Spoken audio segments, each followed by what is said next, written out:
Сәлем баршаңызға. Менің каналымда жаңа рецепт шықты. Менімен бірге болыңыздар. 2022-нің хит пирогы, восточный пирогтың жасалу жолын сіздермен бөлісемін. Сіздер де жасап көріңіздер. Маған тіркелуді және лайк басуды ұмытпаңыздар. Онда бастаймыз. Маған қажетті заттарды алдын ала өлшеп алғанмын. Сол үшін рет-ретімен салып, көріп тұрғандарыңыздай қарап жасай берсеңіздер болады. Менде шамамен 350 граммдай ұнды өлшеп алдым. Өлшенген ұнға шым-шым тұз салдым және қопсытқыш салдым. Осылай бір пачка сары майды түгел салдым. Себебі қамыры өте жұмсақ әрі дәмді болу үшін түгел салдым. Одан кейін жұмыртқаның 2 сарысын, 2 дана сарысын, секер өлшенген 60 граммдай және 60 граммдай қаймақ.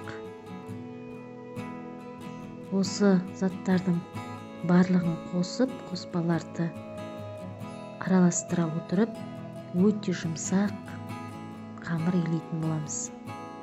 Осылай бірінші жайлап араластырып алдым, артынан қолмен жұмсақ қамыр илейтін боламыз. Сіздер де жасап көріңіздер, дастарханыңыздың сәнін келтіріп, аузыңызда еритін осындай восточный пирогты сізде жасай аласыз. Жасап көріңіздер. 2022-нің хит пирогы. Менің каналымда басқа да рецепті түрлері көп. Егер де кіріп қарап көрсеңіздер, қолжетімді заттардан жасалған тағамның түрлері, тәттінің түрлері өте көп. Осылай қолмен жақсылап, мыжғылап, езіп, араластырып, жұмсақ қамыр илейтін боламын. Осылай жақсылап, ешқандай су қоспай, тек қана 2 қасық су қостым. Кішкене жақсылап қамыр илеп дайындап аламыз. Бұл қамырды басын біріктіріп, сарымай қосылғандықтан басы жылдан бірігіп, өте жұмсақ қамыр иленеді. Мен қамырды жалпы илегенде ыдыста ешқандай ұн немесе ешқандай қиқым қалмағанша осылай илейтін болам. Ең қандырып, 1-2 басып, тағы да осылай илеп, пакетке салып, тоңазытқышқа 10-15 минутқа салып алсаңыз болады. Өте жұмсақ, тап-таза қамырымыз дайын болды. 15 минутқа тындырып қоямыз. Енді оған дейін арасына қосатын осы құрғақ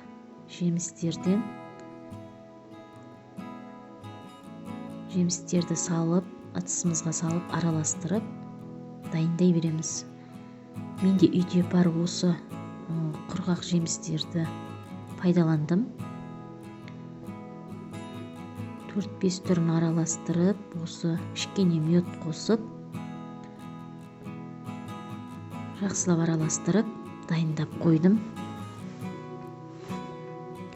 Достар, маған тіркелуді ұмытпаңыздар. Егер сіздер осы видеоны көріп отырсаңыздар, маған тіркеліп, лайк басып, көріп болған соң комментарийларыңызды жазып кетсеңіздер. Осылай құрғақ жемістерімізді дайындап қойдық. Енді үстіне салатын меренгені жұмыртқаның ағынан дайындаймыз.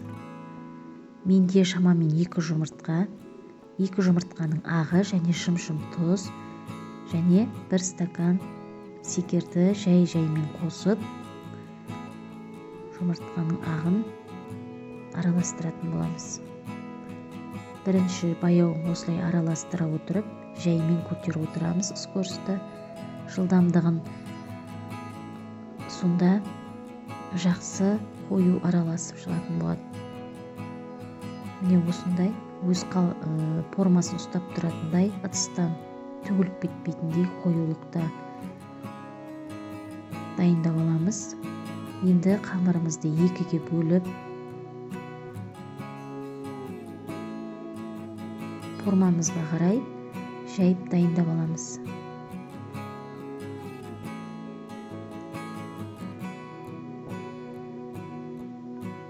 Формамыздың диаметріне қарай көз мөлшерімен өлшеп дайындап алсаңыздар болады. Қамырымыз тоңазытқышқа салынғандықтан кішкене қатып жаюға ыңғайлы болып тұр екен.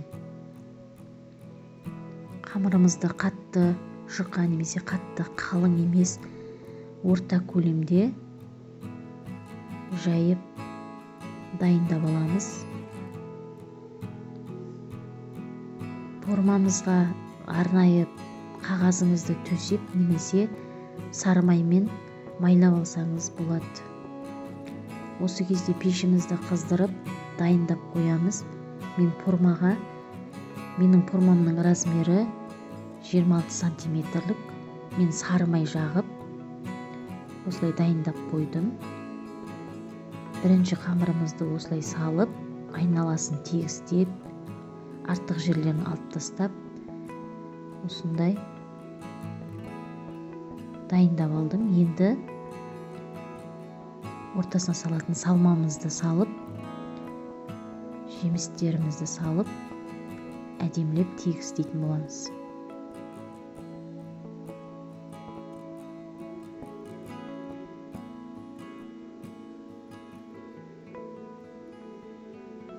Тегістеп үстін басып әдемілеп үстін басуымыз керек, себебі кесілген кезде бытырап шашылып кетпейді. Арасында әдемі болып тұрады.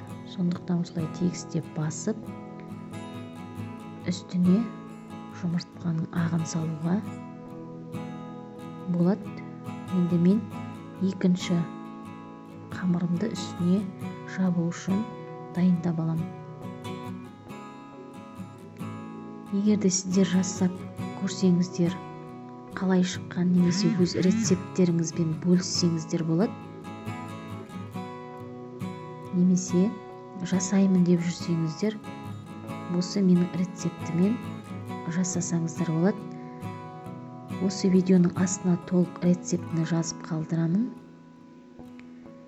Маған тіркелуді ұмытпаңыздар. Менің каналымда өте көптеген тағам түрлері мен тәттілер көп.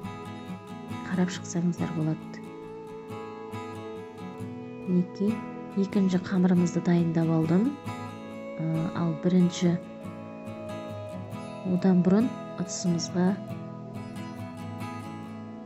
құрғақ жемістеріміздің үстіне дайын жұмыртқаның ағын салып, бір келкетіп тегістеп аламыз.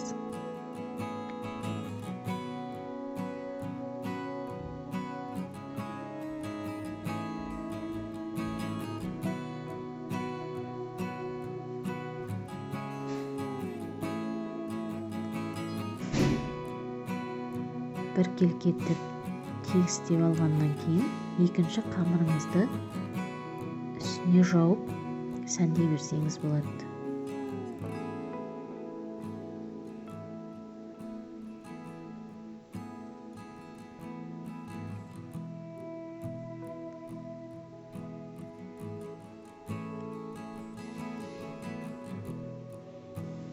Екінші қамырымызды формамыздың көлемін келтіріп дайындап алдым. Осылай қасықтың көмегімен жайлап шеттерін бірінші қамырға тигізіп біріктірсеңіз болады.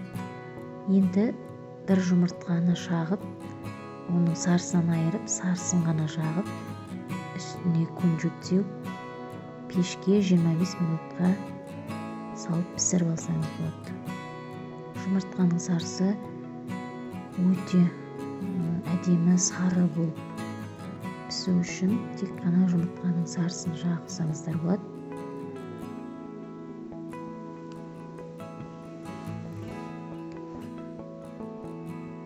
Осылай бір тегіс қылып жағып аламыз.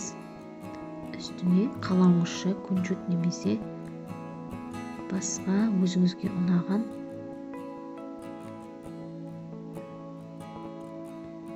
нелеріңізді, жаңағы үйде бар сәндеуге арналған нелеріңізді салсаңыздар болады. Менде кунжут септім.